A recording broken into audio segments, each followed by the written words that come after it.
Hey, it's Christy from Stone Family Farmstead. This week I realized that I didn't do a video for Spring in SoCal number 3. I did do a blog post, but not a video on how to feed your seedlings with worm tea. So I'm going to combine that with this week's, which is Spring in SoCal 4, Transplanting Your Seedlings. And I'll be doing that with some herbs that I planted about a month ago. You'll be able to learn how to make the transplant mix that I make, how to water with worm tea, the freshly planted seedlings. Worm tea is really gentle for your seedlings, so it's actually a perfect thing to water with while your small seedlings are growing. So stay tuned. Let's go outside.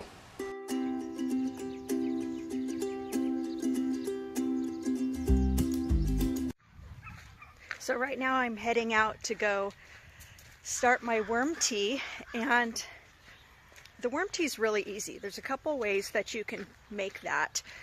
One of them is 3 parts water to 1 part worm castings. So if you have, say, like 3 gallons of water, you would add 1 gallon of worm castings. The other way that you can do it is 1 cup of worm castings to each gallon of water. And since I only have about 3 gallons going right now, and I'll tell you what I mean by that, I'm just going to use 1 cup each because I'm going to be watering seedlings with that. Okay, actually it looks like I have more like 2.5 gallons of water. The goats must have been out here drinking my water. The reason why it's out here like this is because I wanted to allow the chlorine to leach off for 24 hours. So I did that, and then I'm going to add my worm castings, 2.5 cups, since it looks like I only have about half of this bucket, which is a 5-gallon bucket. Okay, so I've got my worm castings. This is about 2.5 cups of worm castings, and I'm going to go ahead and just dump them in. And I'm going to use a stick just to stir it up. I'm just going to leave this stick in here because periodically throughout the day I'm going to be coming out and stirring that. So once the worm castings are done steeping for about 24 hours, I'm going to strain it off, throw the worm castings into the compost pile, and then I'm going to water with the worm tea. It's going to be perfect for the seedlings because it's going to be mild. Remember, we used the more mild recipe. Not that you have to worry too much about that anyway, but I just decided to do it that way because worm castings are kind of expensive and all that. So I opted to use my second recipe, but you could use the first recipe and it would be just fine for your seedlings. So here's my worm tea. I've strained it off and it looks ready to go. I've got about a pint here, and we're going to start with that to water these plants that I've transplanted into peat pots, the ones from the 99-cent store, and we're going to water these from underneath. There is a problem with watering these from underneath when they're in the peat pots. There's no holes in the bottom, and so it makes it a little difficult for the peat pot to take up the water and into the soil as quickly as if you had been watering plants that are in peat pellets. So just keep that in mind if you're going to use these peat pots. These ones are damp because they've been watered before, so hopefully it'll be a little bit easier for it to take up the water.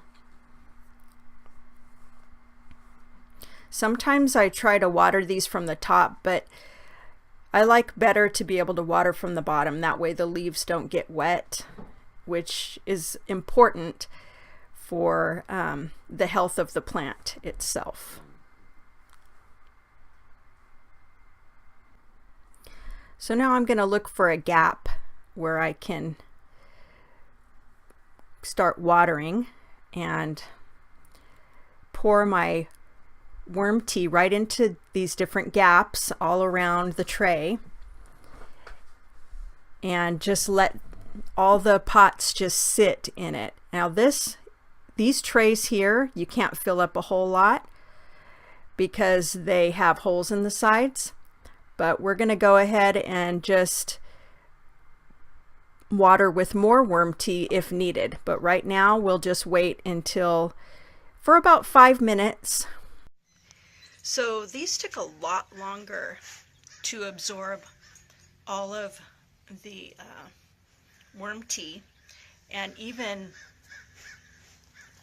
some of the tops of the soils are not even wet yet. So I'm going to add more and let that sit for a while, and that should actually do the trick.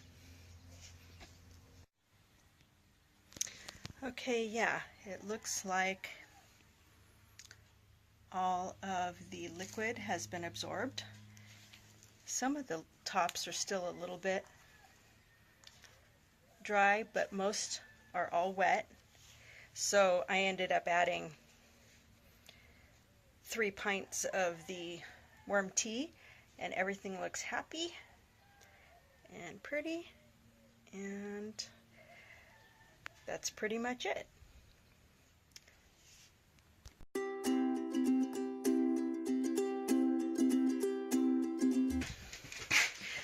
The 3 ingredients for my transplant mix are worm castings, potting mix, and organic starter and transplant food. The first thing I'm adding is the Kellogg Organic Patio Mix. This kind is my favorite. I buy it every time. I like it because it's inexpensive, it's organic, and it already has the vermiculite inside. It's very light, and it's just been really good for using in my gardens. The second thing I'm adding is worm castings, just 1 part to the 4 parts of soil. Next, 1/4 part of the transplant food. I like using this because it's made specifically for transplanting seedlings. I'm just going to mix this up really good. Maybe break up any of the dirt that's sticking together.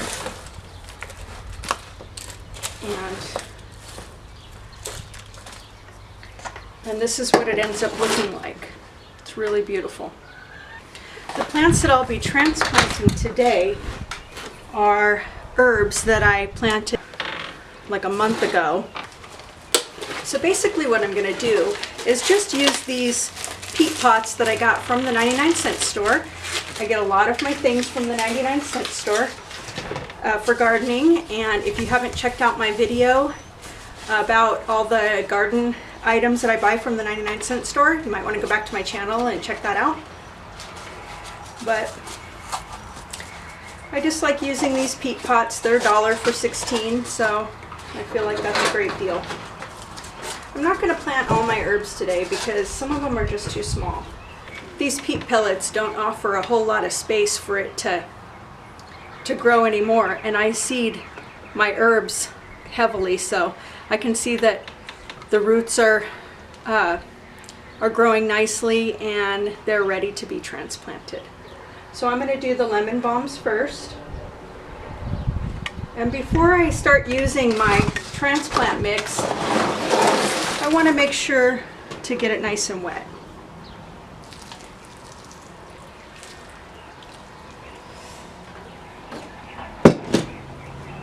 I want it to be not super wet, but not dry, because once the roots get in there, I want them to be able to drink from the soil. So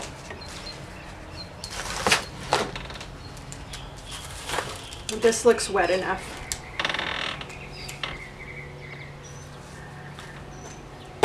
Looks good. So I'm gonna just fill this up about halfway. I have 3 of these, so I'll just fill 3 of them up.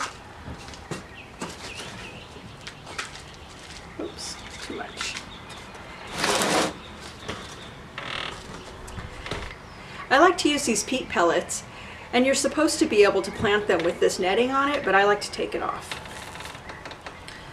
Just throw it away. Whoops. It's okay if some of the plant pulls away and you lose a little bit of it. It's not that big of a deal. As long as you're planting them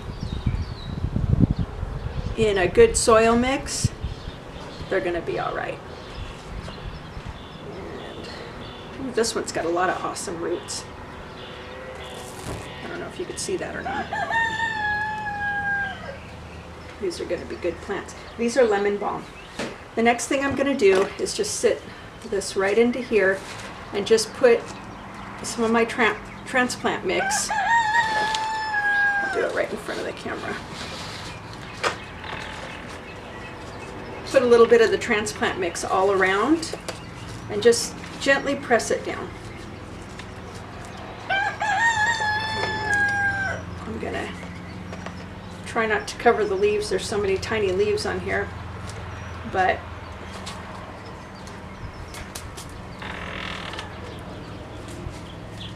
there we go. Okay, there's one. Do the other two real quick. And transplanting, you know, it's necessary sometimes and not at other times. If you're planting in peat pellets like I do, in the small ones, likely you're going to have to transplant at least one time unless you're waiting a few extra weeks to plant in ground.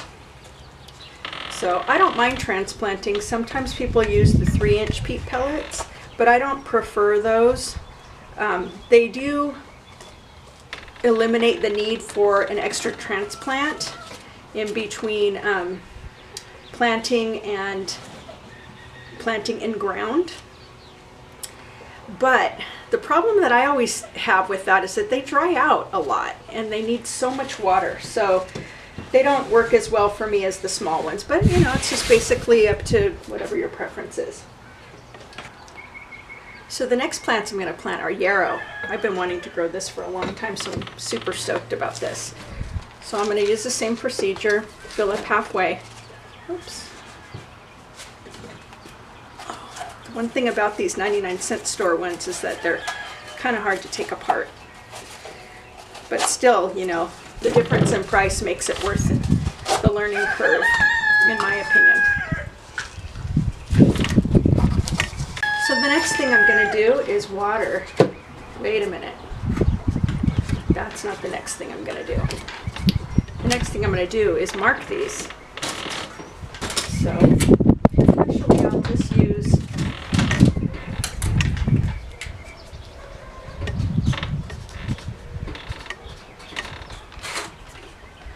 okay, so these are yarrow. I'll just do this one for the whole row.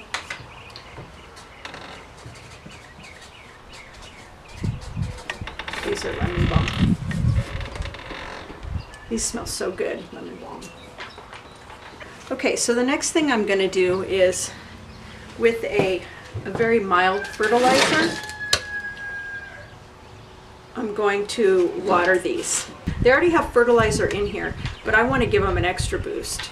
I like to use this kind of plant food. It's an all-purpose. It's Nature's Care by Miracle-Gro. I don't get any kickbacks for mentioning it. It's just easy for me to use. And basically what it is it's a powder, and it's 2 tablespoons per gallon of water. And so for seedlings, I usually use a quart jar. If I have a lot of seedlings, I do a whole quart jar, and so the way that breaks down for me is half a tablespoon would be enough for a quart jar, but since I'm going to be planting or watering seedlings, then I'd use a quarter of a tablespoon of this to a quart of water. So when I water these, I'm going to water these over the top the first time and just give them a nice drink. I'm not going to worry too much about the leaves getting a little bit wet.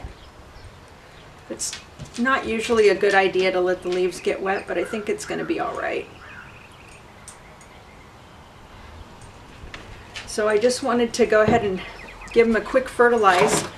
And so here's my transplants. I'm going to be putting these back into the grow box. They need some time to grow bigger and stronger. And after that, I'll probably be hardening them off and planting them. Thanks for watching. Don't forget to subscribe by clicking that big red button. And if you want to connect with me through Facebook, Pinterest, or Instagram, those buttons are just right up above along with the link to my blog. Hope to see you over there. Have a great day. Bye.